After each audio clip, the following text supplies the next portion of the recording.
Hello, everybody, and welcome to Guildmaster Gaming. Today we have Sam Krebs, or professionally Samuel Krebs, as we were talking about beforehand, just way our names are. Uh, and he's the director and writer of Treadmill, a short film that's going to be coming up that has some interesting twists that we're going to talk about. But Sam, please tell us about yourself and your movie. Oh yeah. So as mentioned, my name is Sam. I've kind of been working in and out of the film industry for about 12 years now. Occasionally, I'm able to do some independent films such as this.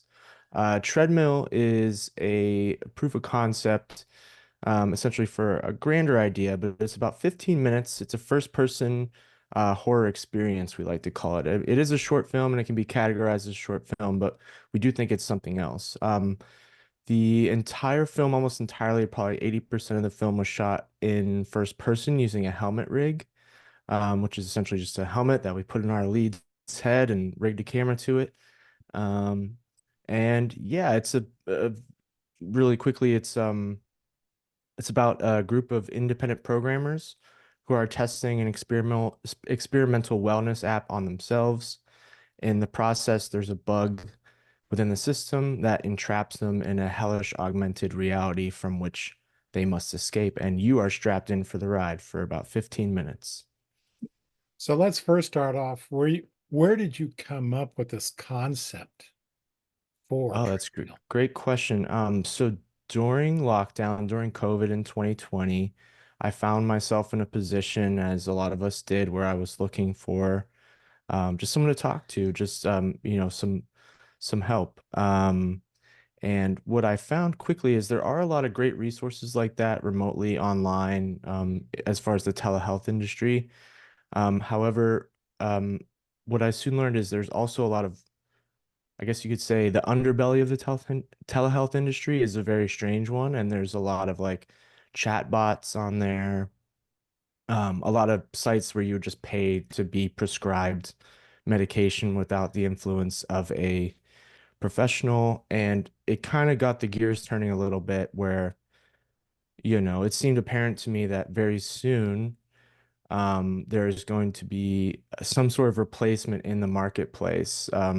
I think for the high demand of people seeking help in for mental wellness, sooner or later, I think one of these tech giants is going to find a way to create something similar to what our project is about, with good intentions, of course, to provide care, adaptive care that's kind of a one size fits all sort of algorithmic friend, if you will, that will eventually replace the human specialists, I guess you could say. But yeah, that's kind of where it started. It took me um, it took me a few drafts, like I would say over the course of like a year of just different ideas. It wasn't always in this first person perspective, like it was kind of in more of a cinematic perspective. And but as soon as I sort of, I don't know what it was, but as soon as I came up with the first person sort of feel and placing the viewer sort of in the perspective of the protagonist, it all just sort of clicked. And then from there off, from there on, it was kind of off to the races, and everything came pretty quick after that. And that's kind of where we got to Treadmill. Okay, so as a writer, I do understand the first person perspective, especially when you play it off in horror. It has a whole different feel to it. But at the same point, it can also put you what they call the character into plot armor. So Hmm. did you kind of deal with that aspect of, is everybody still at risk and how do we portray that? Yeah, it definitely, I mean, I knew that there was a way that I could definitely write myself into a corner, if you will. And to be honest with you, the biggest hurdle in writing it was not having the location first. So I thought this was a very like, I just knew I had to get the topography or the land or the layout um of the location in order to get some of these like camera tricks, and but mostly to your point, just getting her through these rooms, through this, the cabin basically turns into a labyrinth, and um that was kind of the biggest hurdle, was not having that concrete um sort of vantage point. So I was just kind of making things up on the fly. But then luckily we found a location in kind of the 11th hour that seemed to fit all of our needs pretty well. So, but yeah, it was definitely something I was aware of going in. Yeah, I think it plays off very well because, like you say, they're in the testing of a product, and it does feel at points that it's like a lab being running a maze. So I think it plays off Yeah. very well with the theme of what you got going on there. So Awesome. so you did mention that kind of bringing this to market is as a proof of concept for a possible feature. So what was your Mhm. process that you've used to to get funding for this one and kind of moving forward what you want to accomplish with it?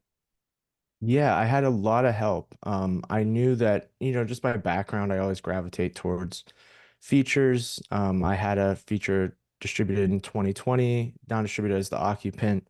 Kind of went through that whole process. I really enjoy just that method of storytelling, the 2 hour format that we're used to, or in my case, it was an hour and 15.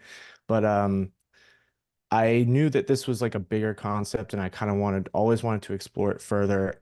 I knew that because of the technical aspects and other things um, that we were kind of experimenting with, me and my crew and producers, it was just smarter to establish just a really strong 15-minute representation of what this thing could be. And it was a long road. I mean, we actually crowdfunded the entire budget for, well, the production budget. On Kickstarter last spring, which was I think it was like a 2 month campaign, and we had I think 300 donors, averaging about I think $5 to $10 a piece, and we raised 30K to get this thing on its feet. And I couldn't have done this without with all of our backers. But uh, but yeah, so we're looking forward. I mean, we're really excited for this festival season. Film Quest being one of our biggest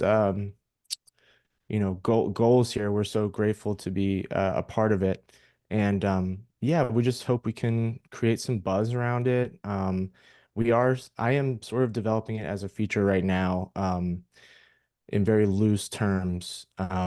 But yeah, we're hoping to create some buzz around it and get some interest and see. We're just open to anything and everything at this point. So yeah, we're very excited. So I will say this from some personal experience of people I've worked with.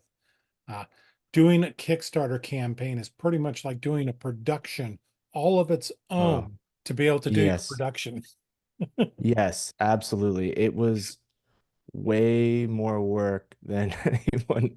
I mean, especially yeah, it's a lot. It was a full-time job. It was basically Mhm.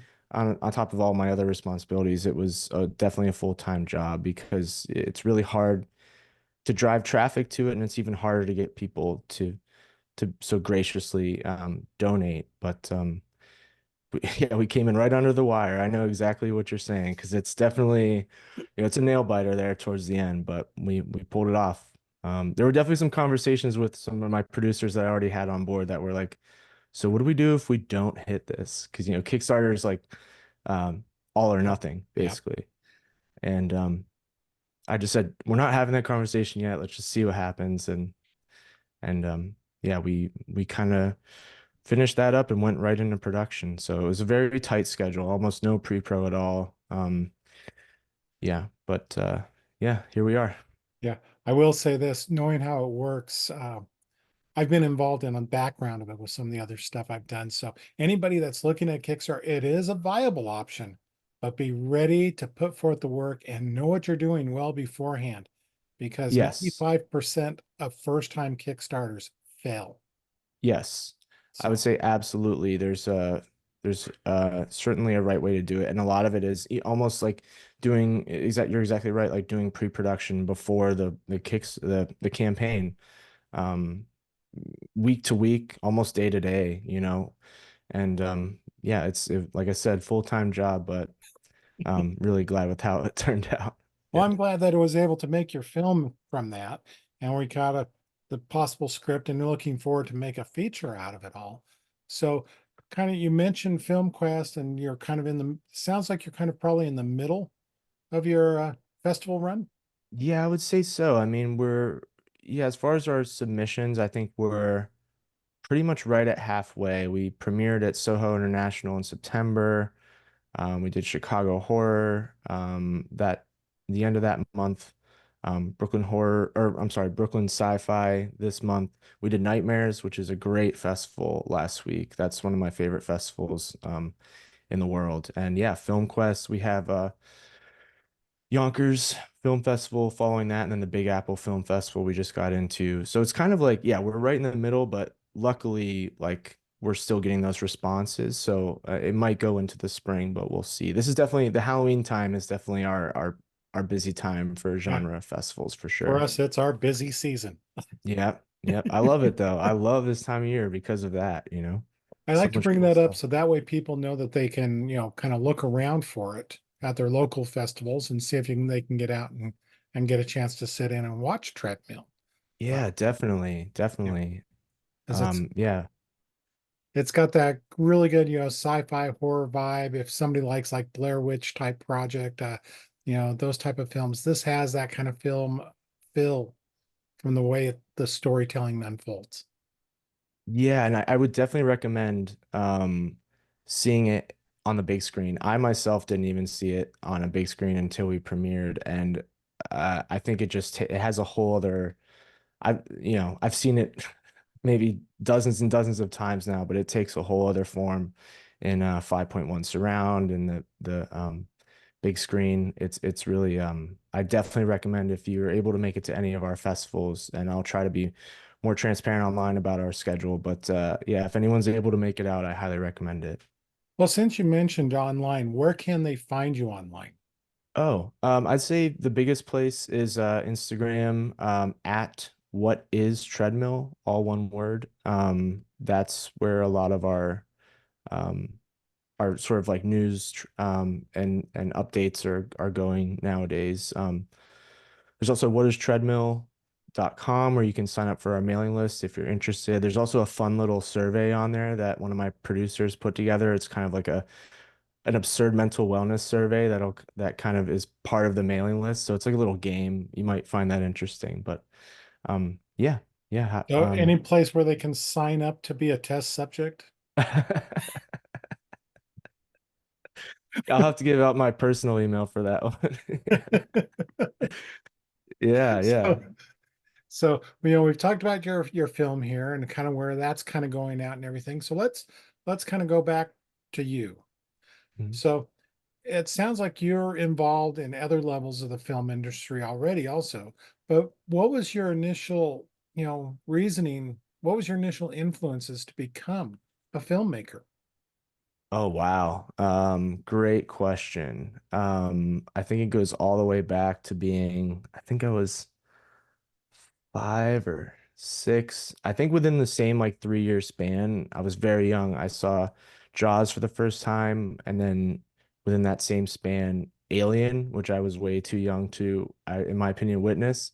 But both were like huge, game-changing moments for me. And yeah, I never really, yeah.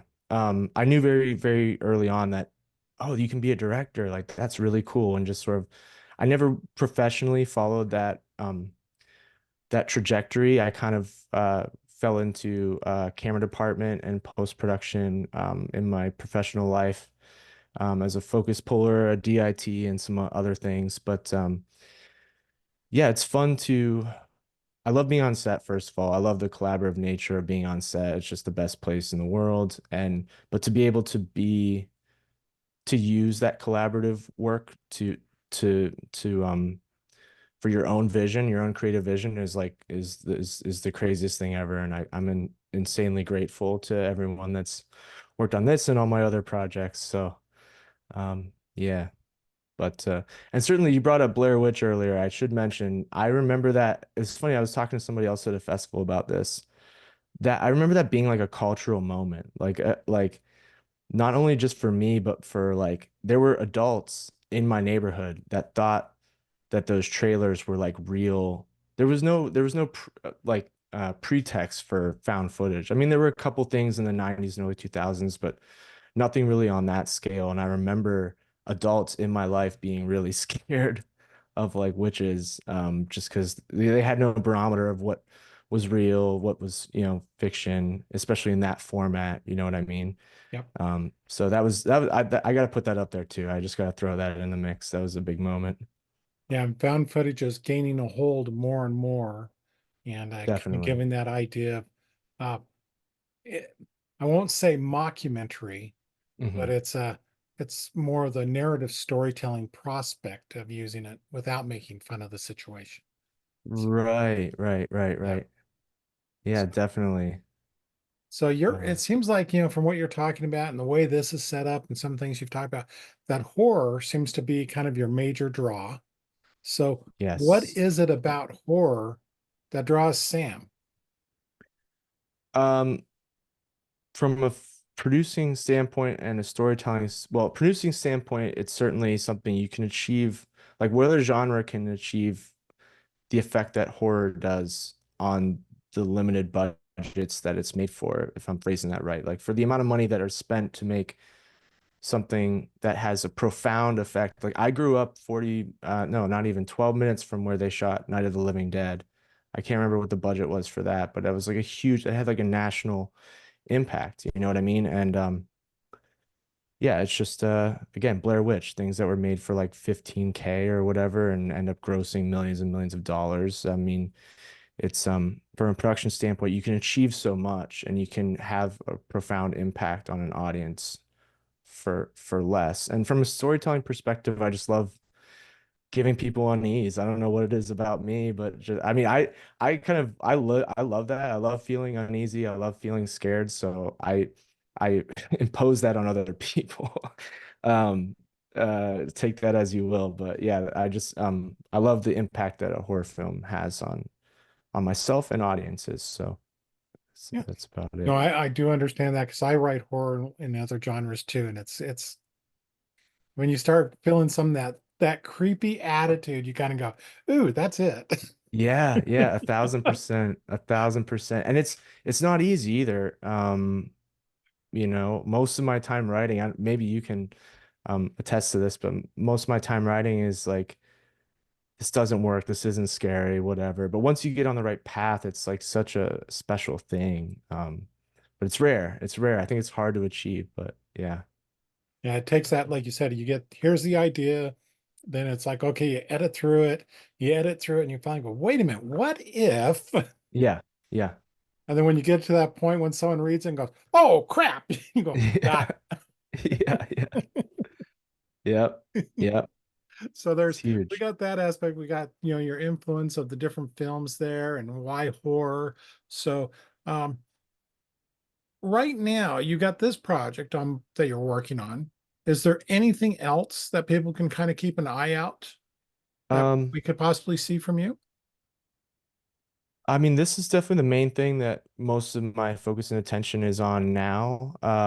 You can check out my last movie, the feature called The Occupant. It's available on Amazon and Tubi and a few other TVOD places. But I would say it's The Occupant 2021. There's a couple other movies with that same title, so I just want to specify. But yeah, it's out there. But yeah, these are kind of like my first couple projects that I've had any sort of traction. So I'm just, like I said, immensely grateful and yeah, well, stay tuned.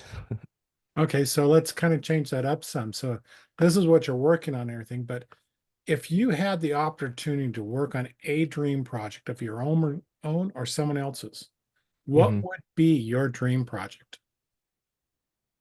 Wow.